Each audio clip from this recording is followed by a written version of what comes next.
Relato Nacional es un podcast con historias reales de esas que marcaron la vida de sus protagonistas.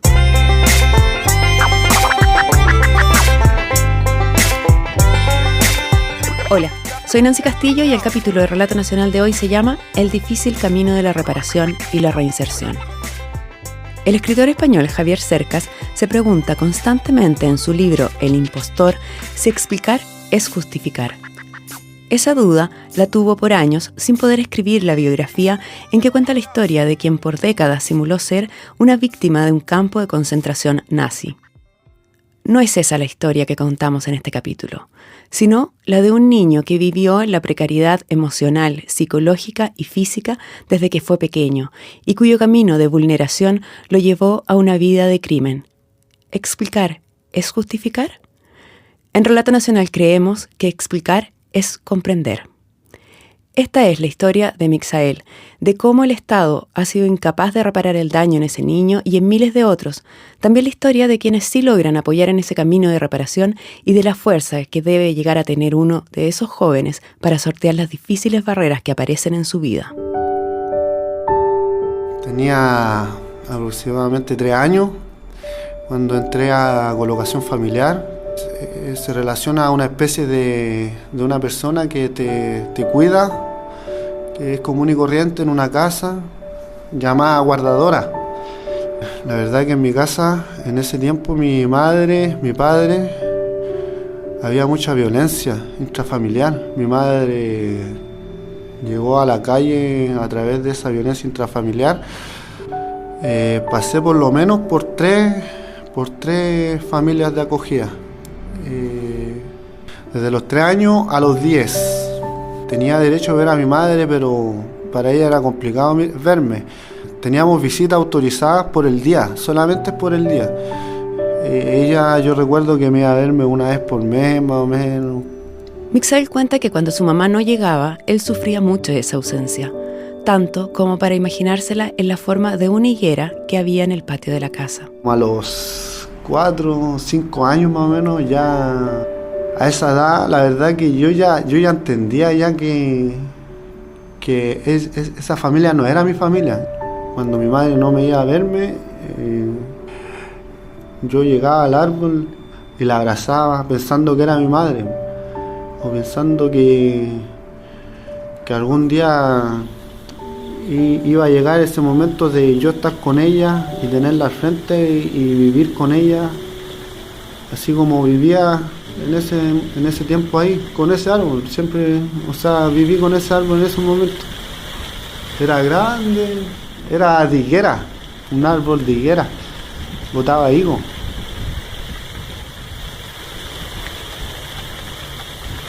Mixael no lo pasó bien, ni en la casa del árbol, ni en las otras 2 familias que actuaron como guardadoras. Hoy recuerda que en esas casas nunca sintió amor, sino más bien las diferencias que las familias aplicaban entre él y sus hijos propios. Las agresiones que me dan al portarme mal con palos, correas, eso creo que me marcó mucho a cómo fui yo más adelante. También el colegio, el bullying, eso era agresión para mí.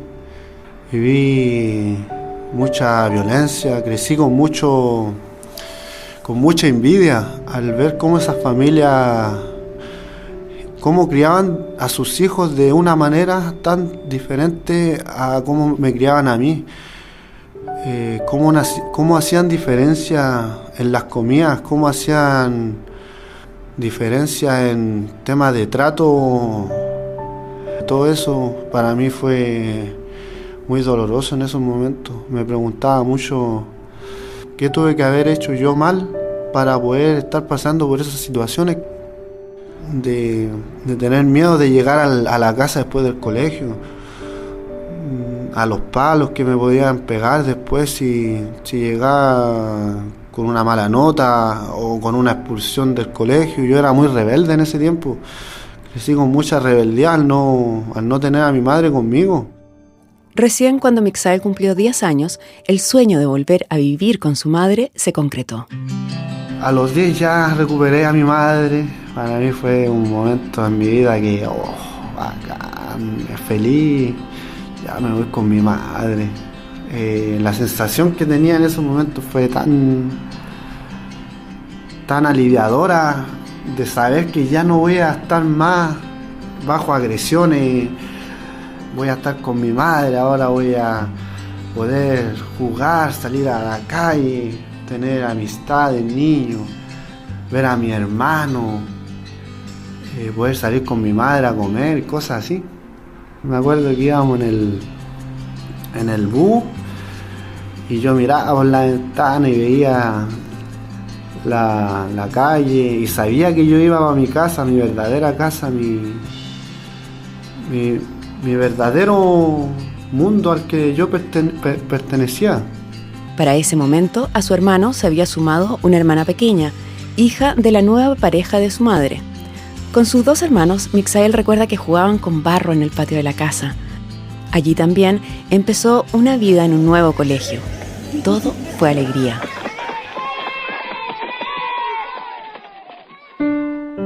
Pero esa alegría solo duró 3 meses.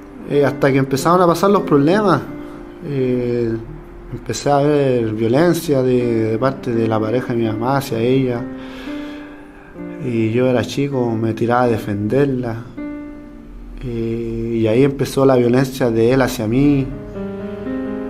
Y ahí empezó nuevamente este tema de esta ilusión que a lo mejor me creé cuando chico, de que con mi madre iba a ser todo diferente, ya no iba a volver a tener esa...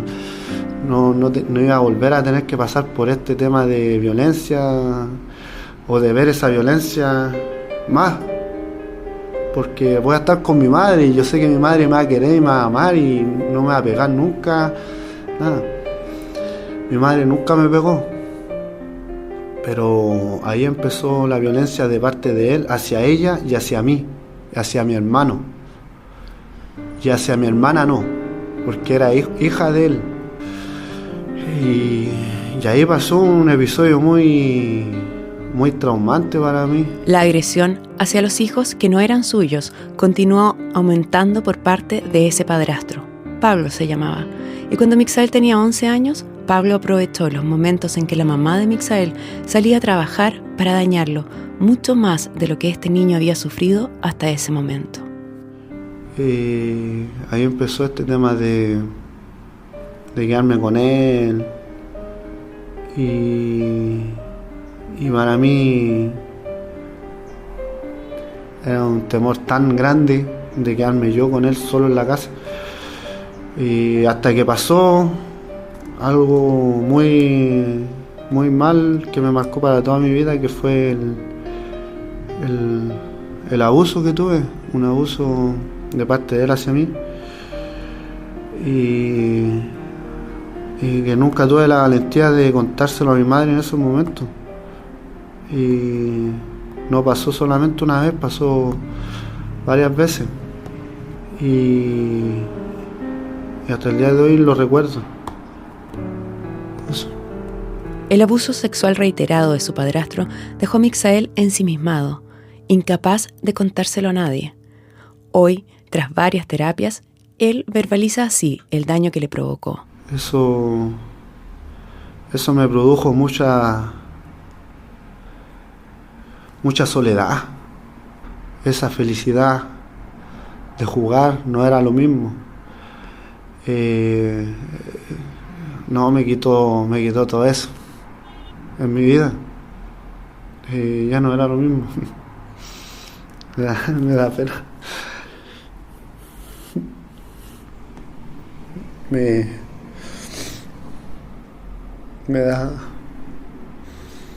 Me quitó toda esa alma de niño que yo tenía en esos momentos.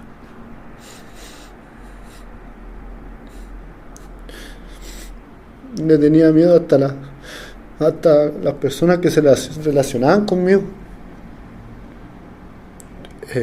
Nunca más fue lo mismo. La madre de Mixael no sabía lo que sufría su hijo, pero sí de los golpes que ella recibía, así que denunció a la policía lo que ocurría y un día tomó a los niños y se fue a la calle con ellos. Entonces, las autoridades volvieron a llevarse a Mixael, pero esta vez ya no a una casa de acogida, sino que a un hogar de menores. Mixael tiene hoy 25 años, así que esto sucedió hace unos 13. Lo cierto es que hasta hoy, y pese a las promesas de los gobiernos, el sistema, conocido en Chile como CENAME o Servicio Nacional del Menor, no ha cambiado mucho. Pues en esos hogares de menores reúnen niños que ya han cometido delitos con los que son separados de sus padres porque están en riesgo. Se supone que el Estado debe protegerlos, pero como a otros miles y miles de niños, eso no pasó con Mixael. Ahí, él vivía aterrorizado al ver que entre los mismos niños internos se violentaban física, psicológica y sexualmente. Día a día temía que él sería nuevamente víctima de abuso. Nada, yo no quería más esto para mi vida. No quería seguir en hogar, encerrado, estando con otras personas. Ahí me arranqué del hogar y no quería nada. Me fui para la calle. No quería volver al hogar, no quería volver a ver cómo se abusaban entre ellos mismos los niños. Eso me daba mucho miedo a mí en esos momentos. Ahí tuve que convivir en la calle, ahí aprendí, a los 12 años aprendí lo que es robar con la gente que conocí en la calle, con la que viví en la calle también, para poder comer. Y ahí empezó mi vida delictual. Esa vida en la calle a Mixael le parecía más segura que el hogar de menores. Caminando por el río Mapocho, el que atraviesa Santiago, conoció a otros chicos que vivían en esa misma condición. Varios de ellos ya consumían drogas y la forma de conseguirlas y de comer era robando. Mixael cuenta que él no quiso probar las drogas, pues le daba miedo ver cómo reaccionaban cuando ellos lo hacían. Pero sí los acompañó a robar, de madrugada a restaurantes y tiendas que estaban cerradas. Varias veces la policía lo detuvo y lo devolvió a un hogar de menores, de donde nuevamente se escapó. Incluso en un momento, un juzgado de familia decidió enviarlo de nuevo con su madre. Y si bien él no consumía drogas, a los 13 años comenzó a beber alcohol. Caía preso, volvía con mi madre y así empecé a tomar, a consumir alcohol. Ahí empecé con mi vida del alcohol. Y seguía robando, estando con mi madre. Salía a la calle, me juntaba con amigos donde vivía mi madre y tomábamos juntos y salíamos a robar. Así lo hacía siempre. Al cumplir 17 años, Mixael ya tenía 27 detenciones registradas en la policía por distintos tipos de robos, como entrar a casas sin habitantes o quitando mochilas y teléfonos móviles en la calle. A veces amenazó con cuchillos y en otras con armas de fuego que le entregaron sus compañeros de pandilla, hasta que la policía lo atrapó cuando robó un teléfono móvil y golpeó al dueño. Como ya tenía 17 años, el juez lo sentenció a 4 años y un día que debía cumplir en una cárcel juvenil. Terrible. Terrible. No, fue como que el mundo se me vino encima y quería puro matarme yo, morirme. Quería puro suicidarme. Lo intenté varias veces adentro. Me ahorqué por lo menos 3 veces. Me cortaba los brazos. Fue una angustia tremenda. Y se me vino todo el pasado encima. Se me vino mucha culpa encima. Me daba rabia conmigo mismo que no me importaba yo. No me quería nada. Yo lo único que quería era matarme. Sentía que la gente no me entendía, no me escuchaba.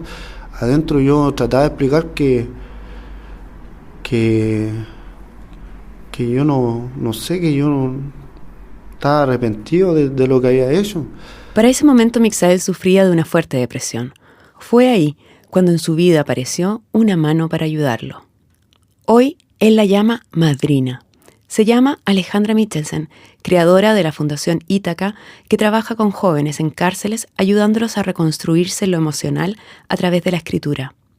Así recuerda Alejandra Michelsen el día en que conoció a Mixael.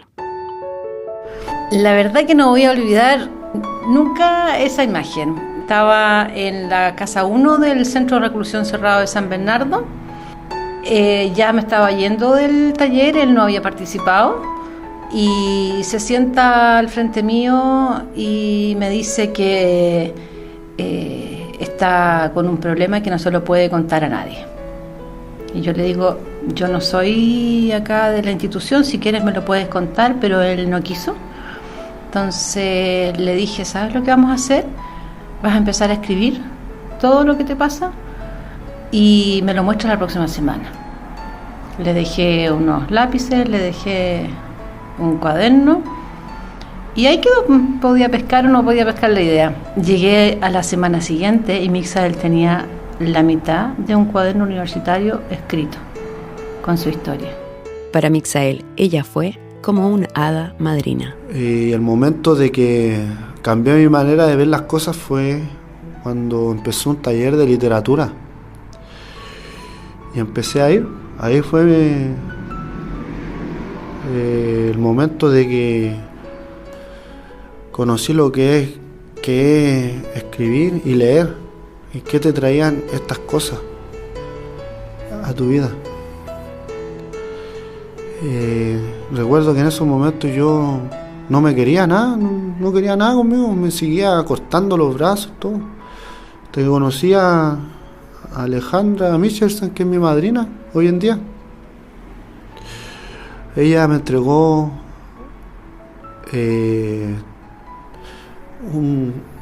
una paz, una tranquilidad, un amor, una paciencia tremenda